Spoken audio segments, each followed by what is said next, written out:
बिस्मिल्लाहिर्रहमानिर्रहीम। शुरू करता हूँ अल्लाह के पाक नाम से जो बहुत बड़ा मेहरबान नहायत रहने वाला है। दोस्तों, बहनों, भाइयों, बुजुर्गों, अस्सलाम वालेकुम वरहमतुल्लाहि वबरकातुहू। हम अपने इस चैनल इस्लामिक हिस्ट्री में हज़रत राबिया बसरी रहमतुल्लाह अलैह की किस्त नंबर 23 में आपको खुशामदीद करते हैं। तो दोस्तों, एक बुजुर्ग फरमाते हैं कि हज़रत लुकमान एक शख्स के गुलाम स्याफाम थे। वो शख्स आपको बेचने के लिए बाजार ले गया। जब कोई खरीदार आता था तो आप दरियाफ्त करते थे कि तुम मुझे खरीद कर क्या करोगे। जब वो अपनी कोई जरूरत बयान करता तो आप फरमाते मेरी हाजत ये है कि तुम मुझे ना खरीदो। हत्ता कि एक खरीदार ने आपके जवाब में ये कहा कि मैं तुम्हें चौकीदार बनाऊंगा। आपने फरमाया तो खरीद लो। चुनांचे आपको खरीद कर आप अपने घर ले गया। वो इस मालिक की 3 फाहिशा लड़कियां थी। इस मालिक की जिसने खरीदा था वो उसकी 3 बदकार लड़कियां थी, बच्चियां थी। इसको इत्तफाकन अपने जायदाद की तरफ जाने की जरूरत थी।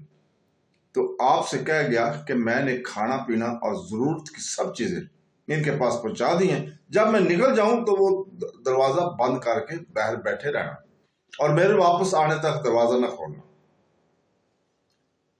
तो चुनाचे जब मालिक बाहर गया तो आपने हुक्म की तामील की। लड़कियों की ने कहा कि दरवाजा खोल दे। आपने इनकार किया। लड़कियों ने आपको मारकर जख्मी किया और वापस लौट गई। आप खून धोकर वहीं बैठ गए। जब मालिक आया तो आपने इसे इस वाक्य की इतला न की। फिर दूसरी मर्तबा यही वाक्य पेश आया इसी तरह का।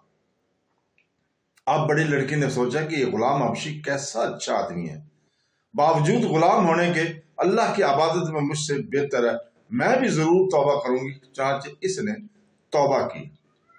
फिर छोटी ने कहा यह गुलाम हबशी और मेरी बड़ी बहन दोनों मुझसे ज्यादा अल्लाह ताला की अताअत करते हैं, मैं भी जरूर तौबा करूंगी। इसने भी तौबा की। मंझली लड़की ने कहा कि ये हबशी गुलाम और दोनों बहनें खुदा की अताअत में मुझसे बेहतर हों और मैं भी जरूर तौबा किया करूंगी।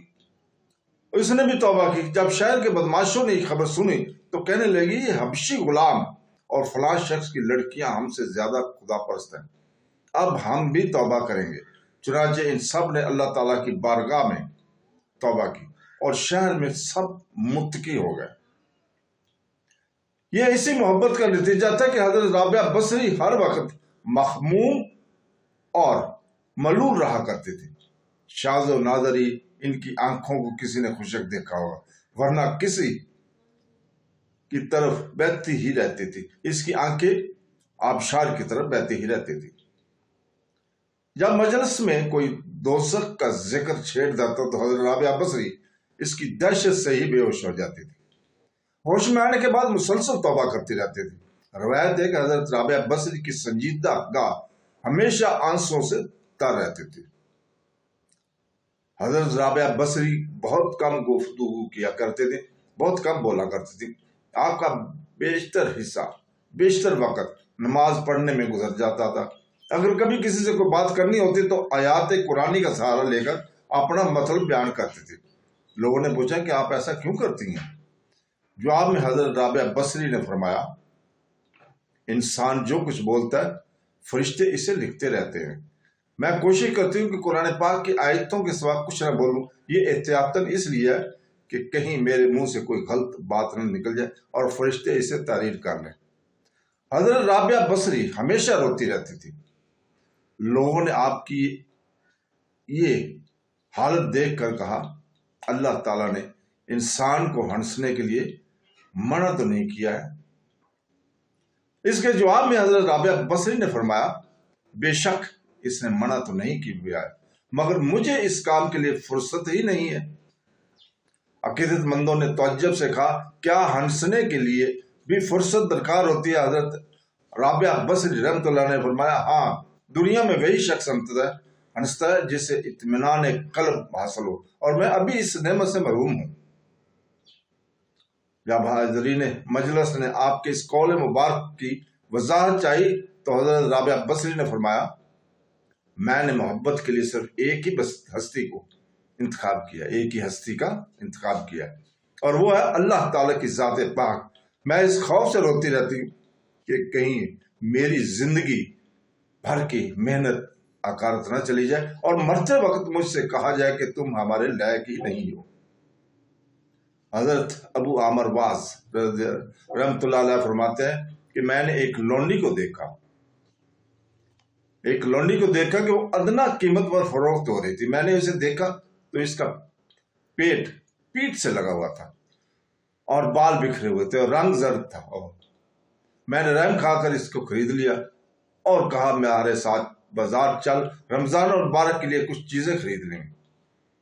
تو اس نے کہا کہ اس اللہ کا شکر ہے جس نے میرے لیے سارے مہینے یکساں کر دیے اور دنیا کا کوئی شکر مجھے نہیں دیا. اور وہ دن روزہ رکھتی تھی اور رات بھر نماز پڑھتی تھی. جب عید قریب آئی تو میں نے کہا کہ صبح تڑکے ہمارے ساتھ بازار چلو, عید کے لیے ضروری سامان خریدیں گے. تو اس نے کہا کہ اے میرے آقا, تم تو دنیا میں بہت ہی مشغول ہو. پھر اندر جا کر نماز میں مشغول ہوئی اور ایک آیت پڑھتی رہی حتیٰ کہ اس آیت پر پہنچی, یعنی اہل دوزخ کو پیپ کا پانی پلایا جائے گا. اس آیت کو بار بار پڑھتی رہی اور ایک چیخ ماری اور دنیا چھوڑ گئی. تو دوستو, بہنوں, بھائیوں اور بزرگوں, اللہ تعالیٰ سے دعا ہے کہ وہ ہمیں ایسے بزرگان دین کے نقش قدم پر چلنے کی توفیق عطا فرمائے. اللہ تعالیٰ ہمیں قرآن پاک اور حدیث نبوی پر عمل کرنے, اس کو سمجھنے کی توفیق عطا فرمائے. آمین ثم آمین. اللہ حافظ.